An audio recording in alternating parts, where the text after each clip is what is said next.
একটি মেয়ে ছিল, সীতা, সাবিত্রী, দ্রৌপদীর দেশের মেয়ে। যা খুশি একটা নাম কল্পনা করে নিও। মেয়েটি হৃদয়হীনা। জন্মের সঙ্গে সঙ্গে তার মাকে খেয়েছে।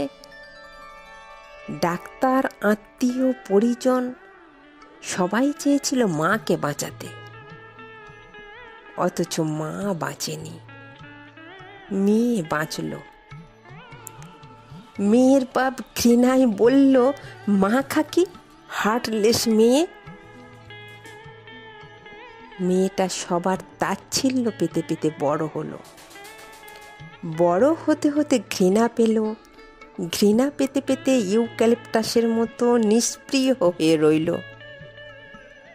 দাদু বলতেন হার্টলেস, দিদিমা বলতেন হার্টলেস, প্রতিবেশীরাও বলতো হার্টলেস। ও জানতো গরুকে বলে গরু, গাছকে বলে গাছ, আর হার্টলেস মানে ও। তবু আশ্চর্য, কেউ হার্টলেস বললেই ওর হাত চলে যেত বুকের বাঁ দিকে,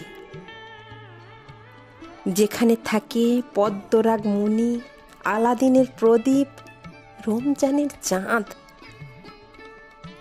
মেয়েটির জন্য কেউ কোনোদিনও কিনে দেয়নি ফ্রক পরা পুতুল, তবুও বড় হলো। কেউ কোনোদিনও বেঁধে দেয়নি চুল, তবুও রৌদ্রে ঢেউয়ের মতো সেখানে। কেউ কোনোদিনও চোখে পড়ায়নি কাজল, তবুও ডাগর চোখে আকাশ প্রদীপ। যে ছেলেটিকে মেয়েটি ভালোবাসতো, বলেছিল তোমাকে ছাড়া, বাপের আদেশে ছেলেটিকে প্রত্যাখ্যান করল। ছেলেটি বলল হার্টলেস। ছেলেটির অনুরোধে বাপের মনোনীত পাত্রকেও বিয়ে করল না। বাপ বলল হার্টলেস।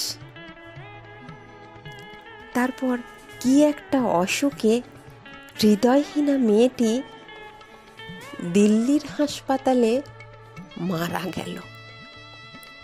ডাক্তাররা বললেন ব্রেন ডেথ। তারা দেখলেন মেয়েটির হার্ট আশ্চর্য রকমের সচল এবং সক্রিয়। আর সেই দিনই দিল্লির হাসপাতালের কেবিনে আর এক পরম হৃদয়বান ব্যক্তির মৃত্যু হতে চলেছে। ডাক্তাররা বললেন হার্ট ডেথ। দুপক্ষের সম্মতি নিয়ে হৃদয়হীনার মেয়েটির হৃদয় হৃদয়বান লোকটির প্রকোষ্ঠে স্থাপন করা হলো। লোকটি বেঁচে উঠলেন। মেয়েটি জন্মেছিলেন হৃদয়হীনা হয়ে। আর ওকে দাহ করানোর সময় ডোমদেরও নজরে পড়েছিল মেয়েটি হৃদয় নেই, মেয়েটি হার্টলেস।